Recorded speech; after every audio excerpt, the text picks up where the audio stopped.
आकाशवाणी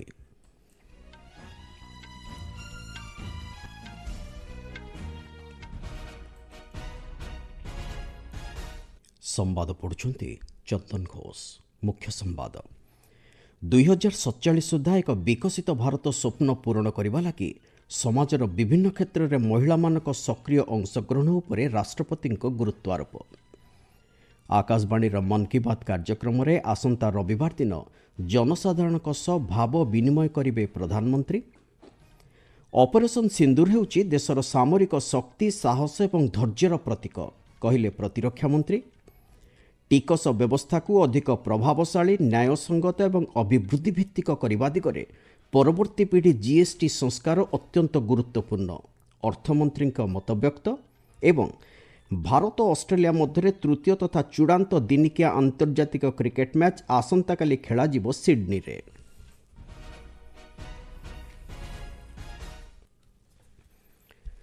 राष्ट्रपति द्रौपदी मुर्मू 2047 सुधा एक विकसित भारत स्वप्न पूरण करने लगी समाजर विभिन्न क्षेत्र में महिला मानक सक्रिय अंशग्रहण उपरे गुरुत्वारोप करिसेंति। आज केरलर एर्नाकुलम स्थित सेंट थेरेसास महाविद्यालयर शतवार्षिकी समारोह को उद्घाटन करी से कहिसेंति। श्रीमती मुर्मू कहिसेंति महिला नेतृत्वाधीन समाज मानवीय मूल्यबोध आधार में परिचालित हेबा सहित अधिक प्रभावशाली मध्य होइथाय। देश निर्माण एवं सामाजिक अर्थनैतिक संस्कार दिगरे केरलर महिला मानकर उल्लेखनीय अवदान उपरे राष्ट्रपति एई अवसर में आलोकपात करिसेंति। गत बहु दशंधि धरी महिला मानकु उपयुक्त शिक्षा प्रदान करने सहित सशक्त करने दिगरे विभिन्न अनुष्ठानर प्रचेष्टा को से प्रशंसा करिसेंति। एई उद्घाटनी समारोह में राष्ट्रपति महाविद्यालयर शतवार्षिकी लोगो उन्मोचन करिसेंति। प्रधानमंत्री नरेंद्र मोदी आसंता 26 तारिख रविवार दिन आकाशवाणी मन की बात कार्यक्रम में जनसाधारण सहित भाव विनिमय करेंगे। यह एवं तांकर मासिक रेडियो मन की बात कार्यक्रम 127तम संस्करण। एथिपाई जनसाधारण आज सुधा निजर मतामत देवाको प्रधानमंत्री अनुरोध करिसेंति। जनसाधारण नमो आप और माई गव पोर्टाल रे सेमानकर मतामत दे पारिबे। एतद व्यतीत सेमाने 1800117800 डायल करी सेमानकर मतामत रेकर्ड करि पारिबे। सेमाने मध्य 1922 को मिस्ड कॉल दे एसएमएस अनुसार निजर मतामत दे पारिबे। मन की बात कार्यक्रम आकाशवाणी और दूरदर्शन समस्त नेटवर्क आकाशवाणी संवाद वेबसाइट और न्यूज ऑन एआर मोबाइल आप रे उपलब्ध हेबो। यह आकाशवाणी संवाद डीडी न्यूज पीएमओ एवं सूचना प्रसारण मंत्रालय यूट्यूब चैनल लाइव स्ट्रीमिंग हेबो। हिंदी प्रसारण परे परे आकाशवाणी कार्यक्रम आंचलिक भाषांतरणर प्रसारण करिबो। ऑपरेशन सिंदूर हेउची देशर सामरिक शक्ति साहस एवं धैर्यर प्रतीक बोली प्रतिरक्षा मंत्री राजनाथ सिंह कहिसेंति। आज राजस्थान जैसालमेर ठारे सेना कमांडर मानक सम्मेलन में अध्यक्षता करी से कहिसेंति। से कहिसेंति एही ऑपरेशन वर्तमान सुधा संपूर्ण होई नाही। जे पर्यंत जणे भी संत्रासवादी जीवित रहितबो से पर्यंत एही मिशन जारी रहिबो। एही अवसर में प्रतिरक्षा मंत्री देशर सांप्रतिक सुरक्षा परिस्थिति समीक्षा करने सहित सेनार कार्यशैली और क्षमता को अधिक सशक्त करने दिगरे विभिन्न रणनीति उपर आलोचना करिसेंति। प्रतिरक्षा कूटनीति भित्तिभूमि सेना को अधिक सशक्त करने लगे यार आधुनिकीकरण आत्मनिर्भरता उपर प्राथमिकता दे कार्य करने को प्रतिरक्षा मंत्री सेना कमांडर मानक परामर्श देइछंति। भविष्य में युद्ध लगी प्रस्तुति को सर्वोच्च स्तर में बजाय रखा लगी अत्याधुनिक वैषयिक ज्ञानकौशल भित्तिभूमि एवं सहायता प्रदान लगी सरकार प्रतिश्रुतिबद्ध बोली श्री सिंह कहिसेंति।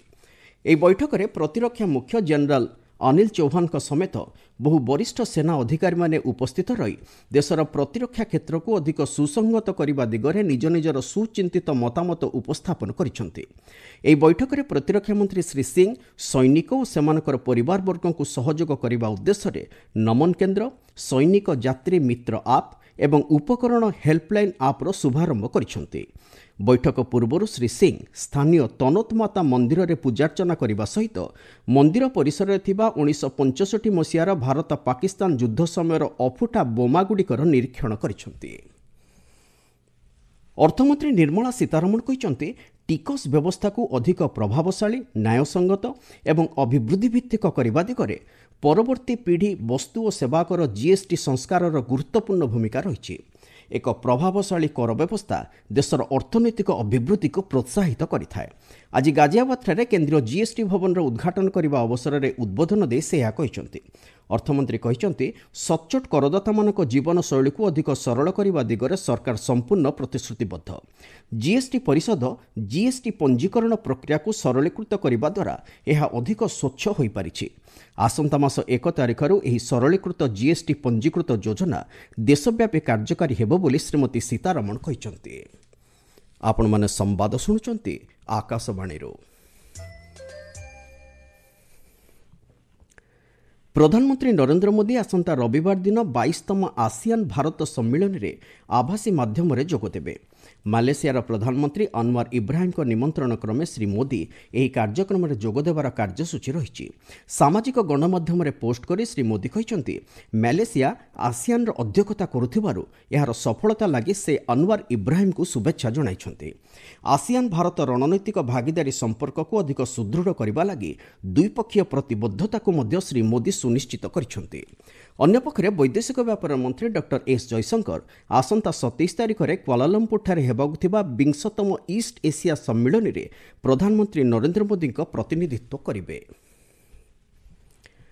ବାଣିଜ୍ୟ ଓ ଶିଳ୍ପ ମନ୍ତ୍ରୀ ପୀୟୁଷ ଗୋୟଲ ଜର୍ମାନୀର ବର୍ଲିନ୍ଠାରେ ଅନୁଷ୍ଠିତ ବର୍ଲିନ୍ ବିଶ୍ୱ ସମ୍ମିଳନୀର ତୃତୀୟ ସଂସ୍କରଣରେ ଆଜି ଅଂଶଗ୍ରହଣ କରିଛନ୍ତି। ସାମାଜିକ ଗଣମାଧ୍ୟମରେ ପୋଷ୍ଟ କରି ଶ୍ରୀ ଗୋୟଲ କହିଛନ୍ତି ଦୀର୍ଘସୂତ୍ରୀ ଏବଂ ଆପୋଷ ଅଭିବୃଦ୍ଧି ଦୃଷ୍ଟିକୋଣ ଅନୁଯାୟୀ ଭାରତ ବାଣିଜ୍ୟ ଭାଗିଦାରୀ ଜାରି ରଖିବ। ବିଶ୍ୱର ପ୍ରତିଷ୍ଠିତ କମ୍ପାନୀଗୁଡ଼ିକ ଭାରତରେ ବ୍ୟବସାୟ କରିବା ଲାଗି ଅପାର ସୁଯୋଗ ରହିଛି ବୋଲି ଶ୍ରୀ ଗୋୟଲ ମତବ୍ୟକ୍ତ କରିଛନ୍ତି।